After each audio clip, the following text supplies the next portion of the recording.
सुवर्णरेखा बन्या जल कमी वर्तमान सतर्क संकेत तले जलस्तर प्रवाहित होउछि। बन्या द्वारा प्रभावित जलस्तर कालरुई गाँ एवं भी पानी घेर थिबा बेले लोके बन्या छाड़िबा परे गाँ गुड़ी को फेरुछंती। गाँ दांडरे आंठुए उच्चर पानी चलुछि। सुवर्णरेखा नदी रे जलस्तर कमी वर्तमान सतर्क संकेत तले जल प्रवाहित होउछि एवं अन्यपटे लोकों दुर्दशा बढ़ी। वर्तमान जो गाँव में डंगारे लोक मैंने घर को जावासवा करते वर्तमान गाँव रास्तार पानी रही घर पाखर पानी छाड़ी जाइए। मोची बालियापाड़ ब्लॉक चरबस्त कालरुई गाँव में जोड़ी देखुवे आप दृश्य बन्या समय यही जो अंचल रही यही जो जगह रही आउे पानी रही किंतु जेहेतु जलस्तर कमुची क्रमशः जीवन जापन स्वाभाविक होची लोक माने घर को फेरले एवं घरे अच्छा तेणुक किभली अवस्था थिला तांकर प्रतिक्रिया नेबा।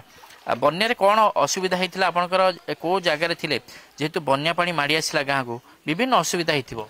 स्कूल रहिले स्कूल खिया दिया खाइते दौड़े से रहिले खाइले। अच्छा आ गोरु गाय से घर को जदि ऊंचा ऊंचा देखि रखिले। अच्छा आ किसी करी आपण कोन घर भीतर थिले बन्या पळी आसिला घर थिले बन्या पळी गेला छाती अंते जल पळी गेले देखिले जल उठी पड़ियो घर को पळी गेले। आम घर पानी पसी जाई केते दिन धरी आपण जलबंदी अवस्था थिले?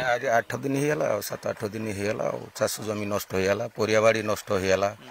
तेणु बन्यार हूँ कारण हूँ कि आम तल अंचल आमर एठी जे आमर गोटे नासी खाल अच्छी सेटा भी ठीक भाव में वर्ष खोला होता सेटा भी पानी निष्कासन ठीक भाव में खोला हो पारानी।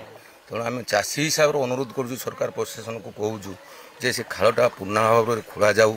जिला प्रशासन ब्लॉक प्रशासन ए प्रति दृष्टि देवे बोली आमे मध्य आशा करछु। बालेश्वर कैमरा पर्सन सब्यसाची सहित आशुतोष मल्लिक, कलिंग टीवी।